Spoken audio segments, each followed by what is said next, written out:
Hello and welcome back to another episode of Charla Football. I'm your host, as always, Gerardo, and alongside me, I'm more than happy to welcome U.S. men's national team player and three-time back-to-back Scottish Premiership champion with Celtic, Cameron Carter-Vickers. Cameron, how are you doing today? Thank you so much for joining us. Yeah, no, I'm all good. I'm all good. Happy to be here. Thank you so much. Um, can you share a memorable moment or moments from your childhood that shaped your love for football? Yeah, it's hard to pick one. Growing up, I was an Arsenal fan, so probably when they went invincible in the league, that kind of sticks out as a memory in my head. But really and truly, it was just kind of playing it with friends and family and stuff like that growing up, which probably grew my love for the game. Mhm. Was there ever any pressure from your family to pursue a career in basketball? I mean, for those who don't know, your father actually played in the NBA and professionally in France as well. So, was there any kind of love or any pursuit to go towards that career as well? Yeah, not really to be honest. I think obviously growing up in the UK, basketball's not a massive sport over here, so you Mhm. know, as much as when I was younger, I used to watch kind of old clips from my dad and talk to him about his career. There just wasn't probably the opportunity over here to really get into the game of basketball. But I definitely watched it growing up, and like I said, used to watch some highlights of my dad's old stuff. So yeah. Of course. Then, once settled into the sport, finding your passion in football, what are some of the difficulties that you face jumping around on loan for different teams? What kind of impact can that have on a young player's mentality, Mm. Yeah, I if think any? yeah. I mean, I think for each player it would be different. For me, I kind of looked at it as challenges and kind of like learning opportunities. I think Mhm. going on loan to the amount of clubs I did, kind of playing under different managers with different players, different styles of football. I think it kind of helped me become more rounded as a player, and also just kind of like social skills. Going into new dressing rooms every year or 6 months. Helps with kind of your people skill and having to get to know people and get along with people. That also helps as well. Gotcha. And on the topic of mental health, how important is mental health for you? What do you do to keep yourself grounded, given that in this new age of social media, things are different. It may be difficult to avoid discrimination, bullying, negativity, toxicity, especially for professional football players. It's definitely difficult. I think most people nowadays have a Twitter or Instagram account. So, Yeah. if you're on that, whether you're trying to look at stuff or not, sometimes stuff kind of pop up. But for me, it's just about having a strong self belief in kind of who you are and what you believe you are as a person, and not really letting comments from random people Mhm. on most occasions kind of let that affect you. And it's also important to kind of have a solid network of people around you, family, friends, teammates. That also helps, but it's definitely something that's harder to avoid nowadays, I'll say. But as long as you kind of have a mindset of, or you have a mindset with strong beliefs in, I think you can kind of navigate through it.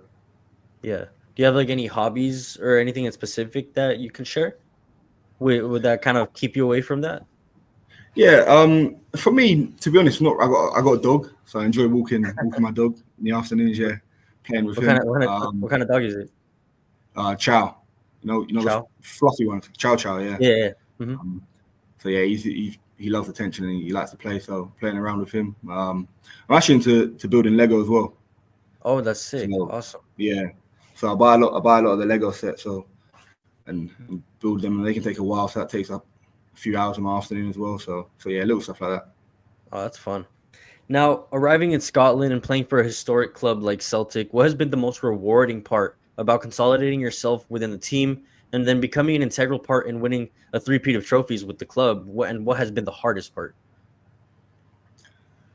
Yeah, I mean, the moment you come up here, you kind of see how much it means to the fans. And when I joined, there was players that had obviously Callum McGregor, the captain, he's still here now.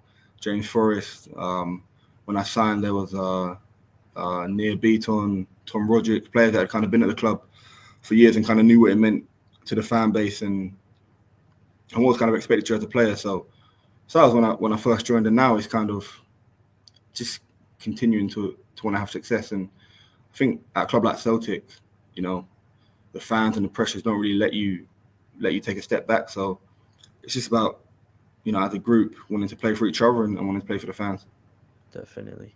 Now, where do you and your teammates find the motivation to keep going for more every season? I mean, I can only imagine how difficult it could be winning trophies back to back, but then how do you keep going? Yeah, kind of what I was talking about before. The fans is definitely a big motivation. You wanna see them happy when you do win stuff, and previous seasons we have.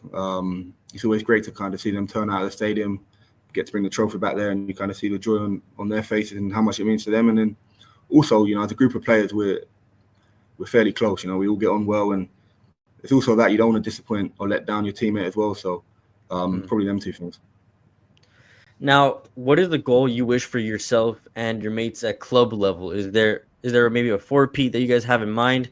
You see UCL glory, Champions League glory, both. I know you guys have started off pretty well in the Champions League as well. So, Yes, obviously we want to win all the trophies. That might not be possible, but that's kind of our aim going into every season. For us, we're going well right now in the league, and obviously we got a cup final coming up in December. So, I focus on them two things, and then the Champions League. I kind of think since I've been in, we've been participating in the Champions League. You can kind of see the team's growth year on year, and like you said, this year we've started really well. So for us, it's just about taking each one of them games as they come and trying to put as many points on the table, and hopefully that will get us through to the next round. good. Now, being a dual nat, what led you to represent the U.S. men's national team? What was something that stood out to you that kind of drew that love for the U.S. men's national team? I always, growing up, I was always close with my dad and kind of that side of my family. I used to visit there quite regularly, spend most summers out there. So, I always felt that connection to the US and to my dad, and that's really it for me, to be honest. That's where kind of my love for America started, and yeah, just through my childhood going out there, and I have great memories out there as a kid, playing with my dad and my cousins and stuff like that. So that really. Okay. Now, on that note, a little bit, I have to ask you the question: beans and toast or hamburgers and hot dogs? I like both, to be honest. I do like beans and toast. It might not be the most exciting food, but I definitely do like that. But out of the three of them, I'd probably say hamburgers. That's if I had to pick one. Yeah, that's what I'd go for. Now, how excited are you to represent the U.S. men's national team under a new and exciting manager like Mauricio Pochettino, a manager that you're familiar with as he was the coach that brought you into the first team with Spurs? So can you talk to me a little bit about that? Yeah, no, I'm excited. Obviously, unfortunately, kind of for injuries, I haven't got to work for him yet, but I kind of know how he works and his coaching staff work from my time at Tottenham, and I know, they're very motivated people and coaches, and I know for sure that they'll be pushing the players in camp to try and get the best out of them. So it's definitely exciting time ahead, and it's all kind of building up to the World Cup in 26, which hopefully I can be a part of and have some kind of influence at the tournament. Have you been able to talk to him in recent time? I haven't, to be honest. I haven't. Obviously, I spoke to Trusty, my teammate here. He's gone to the last two camps, and he said it's been enjoyable, and I've been training hard. But obviously, that's a good thing. And yeah, he said it's been good, and just kind of telling me little bits and stuff about how they train and what they've been doing. Okay. Now, what did you make of the recent Nations League matchup against Jamaica? I hope you were able to watch it. Yeah. I watched. I didn't get to watch the second game just because training the next day and the time difference stuff. I had to get my sleep in. But watched the first game, which I thought was a great win, great result. To be honest, it's always tough when you kind of go down to them countries, whether it's the pitches or the weather and stuff. The games are always difficult. So to get a 1-0 win away from home I thought was a great result. And then obviously I watched the highlights of the 4-2 game, and it looked like we created a lot of chances and played some great football. So definitely positive. Yeah, it was definitely an impeccable game. Is there a message you would like to tell American fans regarding the appointment of Pochettino and the U.S. men's national team future, especially, like you said, ahead of the 2026 World Cup in our own backyard as well? What can be expected from you and the team under Pochettino? I think if one message to the fans would just be to get behind us, and kind of feel the excitement that we feel, going into the World Cup on home soil in 26 will definitely be a big event. And, up until that point, me and all the other players are going to be working as hard as we can to kind of make that tournament as successful as we can, and that's our aim. Okay. Now moving into a different section. Just going to be some rapid questions I'm going to throw just to kind of get to know you a little bit, something a little bit more personal. Yeah. So whenever you're ready, okay? Go. Great. Favorite genre of music? Rap. Probably. Favorite singer or favorite rapper? I like my UK rap, so I'd probably say, I don't know if you heard of him, Dave. Rapper called Dave. Yeah. Mm-hmm. Yeah. Your go-to hype song before a game? Ooh. It's a tough one. I'm not on the music in our change room, unfortunately. So in our change room, it's like house music and stuff like that, which I've kind of grown to like since I've been here. So probably some house song that the boys put on. Yeah. Well, I already asked you about your favorite hobby. If you weren't a football player, what career would you be in?